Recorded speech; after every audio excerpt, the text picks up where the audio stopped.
Yes, I am a Christian. I am actually a born again Christian, and I've been a born again Christian for about 11 or 12 years now. No, in fact, I think it might be about 13 years now.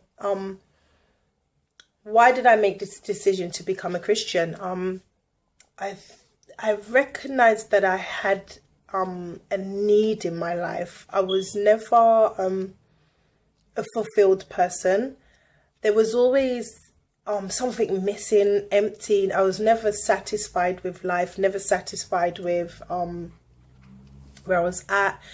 There was nothing that satisfied me. I drank, I smoked, I partied really hard as well. I had my child at a very young age, so I was promiscuous to some degree. And there was always a sense and a fear of dying. I mean, I would fight, I would do all sorts of things, but there was always this fear of dying.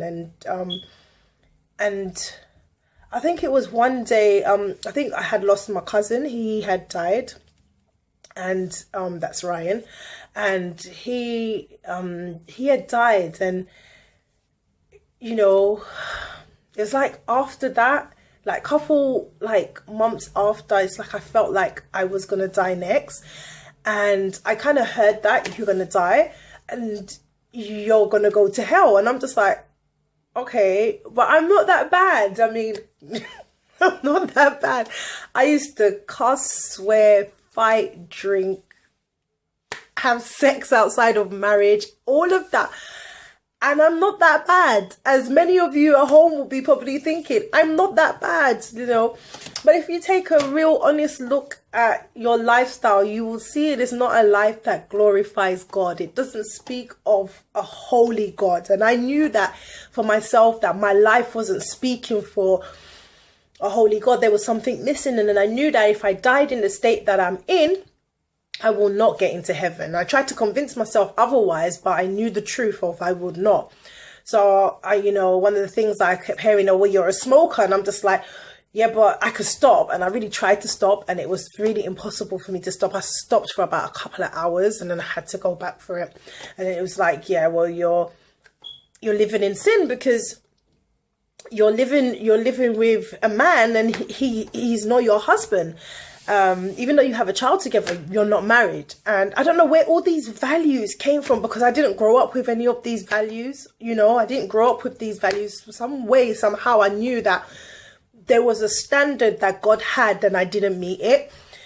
And, I kind of got into a hopeless place, very depressed, quite depressed, had things in my life not go right. And I remember in all that pain in my heart, I cried out to God, and I was just like, one night, because I was unable to sleep, I was just like, Jesus, please help me. And in my mind, I was thinking, why are you calling on this white man? It was just like, why are you calling on this white man? Because you see all these images and pictures, and that's what you perceive Jesus to be.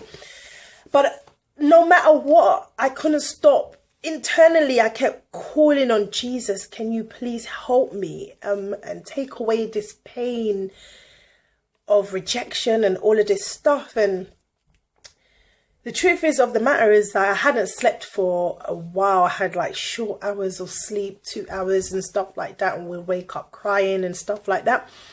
And that night I slept, and I woke up and I felt much better. I mean, my whole situation and problems didn't change, but I just felt so much better.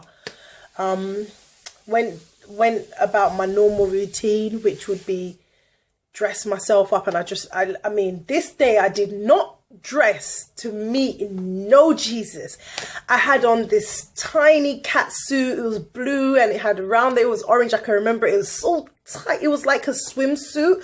But yeah, it was so tight, so it left nothing to the imagination. Did my hairstyle up there and put on my big gold earrings and my bangles, and I was just like hitting it. I was like, yeah, boom, I'm on the roll. Went there, didn't know what the plan of God was for that day for my life. So I got down to my mother-in-law's, and there had been like a little rockers and stuff like that over a bike that had been stolen. So I just took the whole matter on my head and just like, you know what, I'm done this thing here, right? I'm gonna do this. I don't care who found the bike, it's gonna be dealt with. I was on a gas thing. I was telling mum, throw me down a knife because someone's gonna get it today, and all of this sorts of stuff. And I had that type of, and you know, gassed up, drinking and all of that sort of stuff, had that way, smoking, and you know, so you know, the head wasn't right. But anyhow, so I saw these two women, they passed me and they went to my sister-in-law and started talking to her, and I was just thinking, if I don't get a fight down there, I'm coming up here to get a fight from these people, because there has to be blood today. And that was kind of like the mindset that I was in most of the time. And so I went down, didn't get no war, come back up, and then, you know, had a brick in my hand and a bottle in my hand, and I saw these two women, and I was just like, yeah, in my mind I heard they're Christians, and once they start talking, disrespect it. And I was like, okay, yeah, I'm on that. And I sat on the wall, you know, looked very unapproachable, and one of them came to me and she was like, do you mind if I sit down? And I heard in my head, okay, now's the perfect time to disrespect it. And I was just like, all of a sudden, I was like, so polite. I was like, yeah. Thinking to myself, what? Seriously? You're just going to forget all your rudeness? Anyhow. So when she came and sat down to me, I found myself being very polite. I've stubbed out my cigarette, crossed my legs, and all of this stuff. I don't know where this respect and reverence came in, but it was there. And she began to talk to me about the love of Jesus, and that Jesus loved me, and that he died for my sins, and that, you know, without him I can't get into heaven, and you know, all about God's love and all this stuff. And one of the things that really spoke to me, what she said, like, I couldn't grab the concept of God's love, and she was saying it's like this. For example, if someone was to just come right now with a gun in their hand and point that at your head, I would jump in front of the bullet. And I was just like, whoa, hold on a minute. I'm scared to die for myself. So what would make you die for me? And she said to me, it was the love of God in her, you know, made manifest in her. So I was like, whoa, okay, that's real, because I'm scared to die and she's not. So this must be real. So then, anyway, we got a little bit talking a bit more. You know, she prayed for me. Her and her daughter prayed for me, and she began to tell me things about myself that nobody knew, and I knew at that moment that it was God. I knew that moment that God was alive. There was a living God that knew, saw, hairs and everything. He saw things that only he could see. No one else was around, so he alone could see. So at that point, you know, you got my attention now. You know, cigarette out, bottle on the floor, brick down. You've got my attention. So you know, she began to pray with me a bit more and talk to me about the things of God. And then she, you know, to cut a long story short, she said to me, go home. God told me to tell you to go home and read.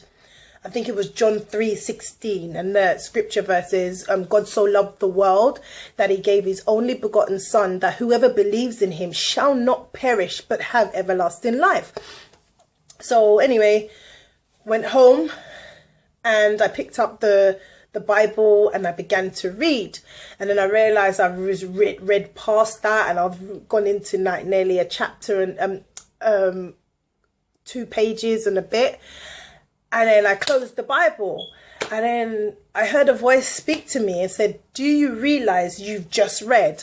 What a lot of people didn't know is that I didn't have the ability to read, and no word of a lie, but from that day onwards, I've had the supernatural ability to read. So God calls, and he calls fools, but he doesn't keep them as fools. So, and that's not only a testimony that myself shares. I know that even my mother-in-law as well, as she became a Christian, she had the ability to read. So I'm not the only one. So, Yeah, I was always like, I'll act like a fool in school. I didn't want to read a lot, no, I read not. It's not that I didn't want to, it's just that I didn't have the ability to read. Things were always like really off when I read, and just, hope hallelujah nevertheless. But God has sorted the problem. So I'm happy for that. And I read. I can read, write, spell, and all of that. And that's all down to God. So yeah, my choice is because God is real. There is a real and living God, and he has made himself known to me. And his promise is that if you seek him, you will find him. So my simple prayer for you today, if you would like to know this Jesus, and if you would like to get to know my Heavenly Father, the simple prayer is just to say, Lord, I would like to know you. Simple prayer. Just ask, show yourself to me, reveal yourself to me. I would like to know you. I want you. I want to be a part of you. So please reveal yourself to me. And that's where you'll start. And that's it. Goodbye and God bless.